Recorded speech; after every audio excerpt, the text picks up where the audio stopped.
Merci. Avant toute chose, j'aimerais saluer et remercier le président Recep Tayyip Erdogan pour son invitation, mais aussi le féliciter pour cette initiative que je trouve opportune et vraiment importante à ce stade de la vie diplomatique en ce moment dans le monde. Je dirais l'appropriation régionale, pour moi, est un élément très essentiel dans la stabilité du monde actuellement. Évidemment, le multilatéralisme a montré ses limites, mais je ne pense pas qu'il soit venu le temps de balayer ce multilatéralisme. Nous en avons besoin, mais simplement il faut le rebâtir, il faut le refonder à partir des régions.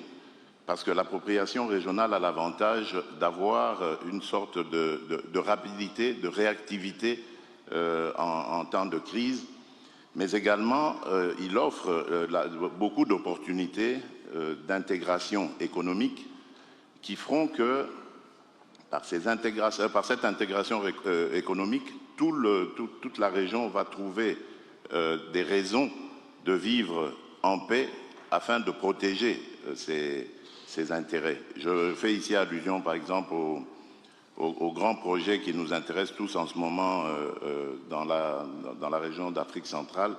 Il s'agit du corridor de Lobito, qui est ce corridor d'intégration économique qui nous permettra d'évacuer toutes nos productions vers des centres de consommation sur d'autres continents. Et cela démontre évidemment un intérêt que tous ces pays ont à vivre en paix, stable et en tenant compte évidemment des intérêts de chacun. C'est très important, je pense, d'aller sur cette voie d'intégration régionale parce qu'elle permet d'aborder les problèmes en connaissance de cause. Dans la région, les pays généralement vivent ensemble, se connaissent. Il y a une approche humaine et culturelle qui fait que tous les problèmes peuvent être abordés de manière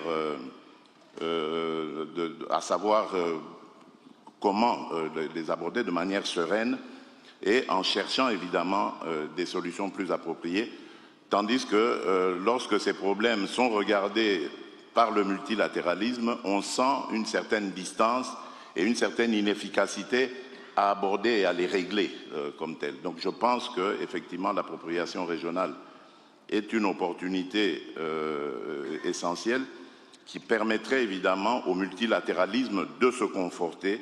Et bien évidemment, il faut établir les mécanismes qu'il faut et surtout garder l'influence du multilatéralisme, mais en créant évidemment des attaches, des liens avec les communautés économiques régionales.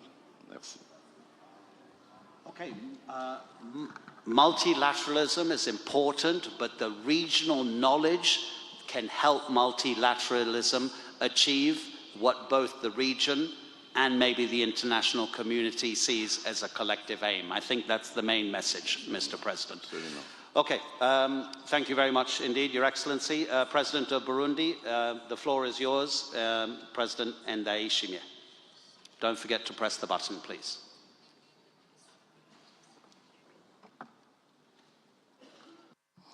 Merci beaucoup. D'abord, je voudrais me joindre aux autres pour remercier le président Erdogan qui a bien organisé ce forum, un forum très important pour échanger sur les défis du moment.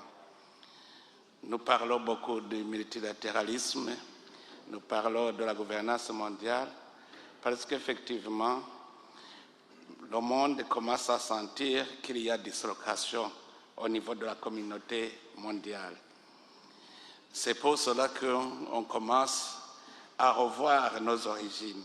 Parce que je considère que la communauté internationale, c'est comme une famille qui est fondée. Même dans une famille, le mari et son épouse doivent vivre en commun. Et s'il y a des problèmes qui causent des divorces, il doit y avoir un mécanisme, soit d'assumer le divorce, soit de les unir. Aujourd'hui, alors, on commence à voir comment cette communauté mondiale s'est créée afin de les renforcer. Toujours d'abord des États membres de cette communauté internationale qui se sont engagés à vivre ensemble, à se coaliser. Mais vous savez, quand vous voulez une vraie unité, il faut que chacun s'assure qu'il est bien tenu.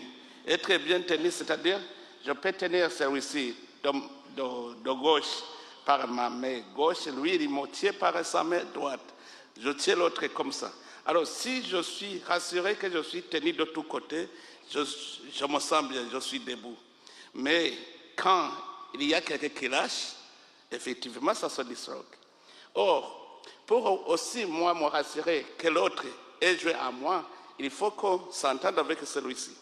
Donc, en fait de compte, il y a des moments où je ne contrôle pas ceux qui sont loin. Il faut cette gouvernance mondiale pour nous coordonner. Alors, si l'un des membres décide de lâcher la main, il y a un problème. Parce que cette communauté internationale, cette gouvernance internationale vient quand il y a l'unité. Parce que l'ONU, par exemple, l'ONU n'est pas une nation, n'est pas un État, mais c'est l'ensemble des États. Si alors les États ne s'entendent plus, sont disloqués, c'est-à-dire la société est disloquée, et vous commencez à sentir que la gouvernance mondiale commence à connaître des failles. Alors, où est-ce qu'on va pour résoudre ce problème? Il faut commencer par les origines. Les États qui s'unissent entre eux au niveau régional. Il faut que dans la région, nous soyons coordonnés parce que c'est facile. C'est facile de coordonner les régions parce que nous partageons des valeurs sociales. Nous avons un même mode de vie et de pensée. Nous avons des intérêts communs. Alors à ce moment-là, comme nous avons naturellement des sujets, des intérêts communs que nous partageons, chacun s'il perd l'autre, il perd automatiquement sa vie. Donc c'est facile d'unir la communauté parce que nous partageons les valeurs sociales, nous partageons des intérêts communs, nous partageons tout. Alors ça sera facile de nous coordonner. Et si la région est consolidée, ce sont les régions qui vont se consolider entre elles. C'est-à-dire, par exemple, l'Union africaine.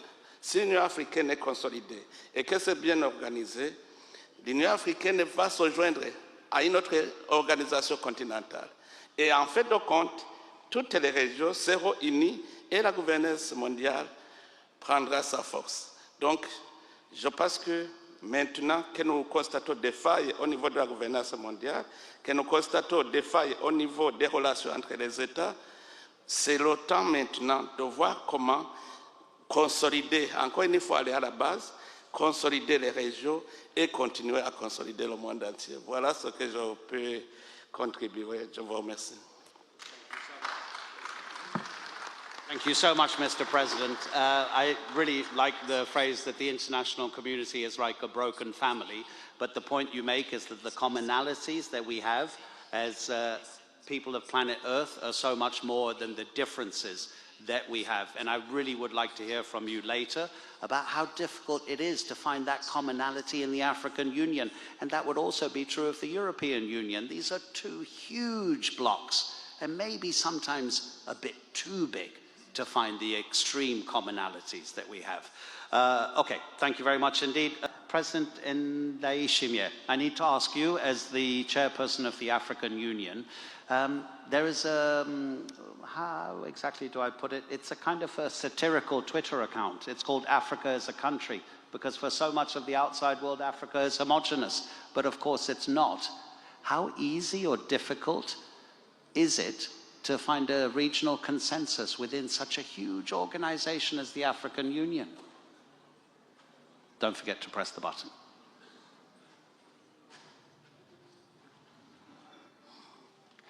Merci.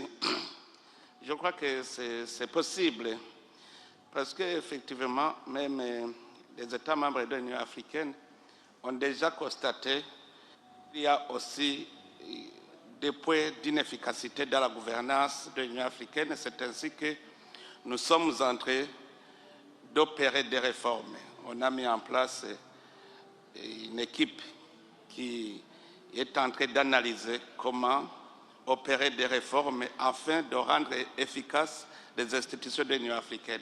Mais aussi, ce que je constate, cette possibilité, c'est que l'Union africaine est devenue aussi coordinateur des communautés économiques régionales. Vous voyez que l'Union africaine a des communautés économiques régionales et ces communautés partagent ces intérêts communs dont j'ai parlé. Par exemple, l'exemple que je peux donner, c'est l'autorité du lac Tanganyika. La République démocratique du Congo, le Burundi, la Tanzanie, la Zambie partagent le lac Tanganyika. Et nous avons vu que c'est un lac, d'abord un lac le plus profond du monde après le lac Baïkal, mais aussi c'est la première réserve d'eau douce. Et ça contient des poissons, beaucoup d'espèces de poissons. Donc ensemble, nous pouvons exploiter à l'intérêt de nous tous ce lac. Mais cette autorité, mais aussi peut donner l'intérêt. Ce que nous trouvons dans le lac Tanganyika peut servir à d'autres États.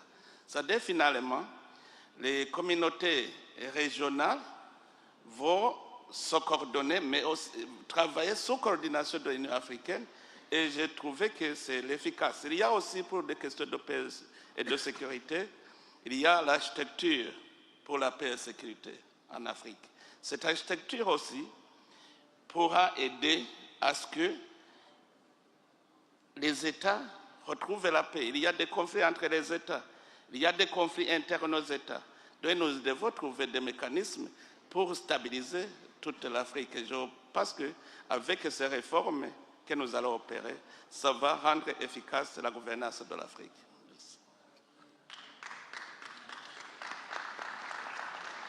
President Tshisekedi, you wanted to say something? Oui, bien sûr. Merci. Je dirais que pour réussir évidemment à relever ce défi, l'Afrique doit réaliser deux objectifs. Le premier, c'est d'abord de respecter ses engagements, ses principes, notamment celui de la souveraineté des États et de l'intégrité territoriale des États. Ensuite, c'est celui de réaliser les objectifs qu'il s'est fixés. Et ici, je fais référence à cette initiative dans laquelle j'ai engagé mon pays et sur laquelle d'ailleurs plusieurs pays africains se sont engagés, ont ratifié évidemment cet accord. C'est l'accord de la ZLECAf, la zone de libre-échange continentale. Je pense évidemment, on parlait des régions tout à l'heure, que nous réussirons à gagner ce pari en développant nos communautés économiques régionales, en les interconnectant déjà, en les intégrant économiquement et en développant des infrastructures. L'Afrique est gigantesque. La République démocratique du Congo, à elle seule, représente à peu près toute l'Europe de l'Ouest, vous vous imaginez, y compris le Royaume-Uni.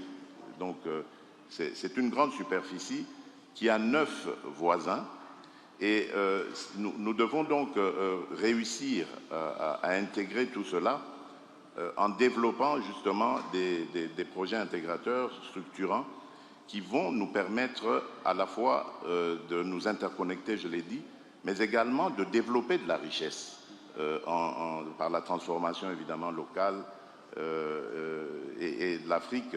Le grand avantage que j'ai toujours dit que nous avons, la plus grande ressource que nous avons par rapport aux autres États du monde, aux autres régions du monde, c'est la ressource humaine. En Afrique, la jeunesse est très très importante, très nombreuse d'ailleurs et très active. Nous devons ici réussir à l'encadrer, à la former et à la préparer aux défis à venir. Moi, je vois vraiment un avenir, j'allais dire, reluisant pour l'Afrique.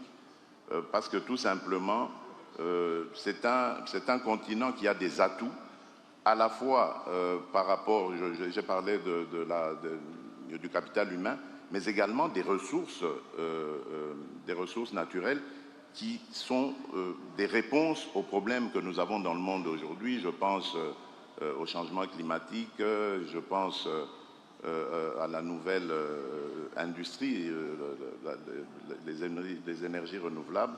Et je pense que l'Afrique pourrait donc, si elle prend à bras-le-corps ces problèmes, elle pourrait être un acteur essentiel dans les défis que rencontre le monde en ce moment.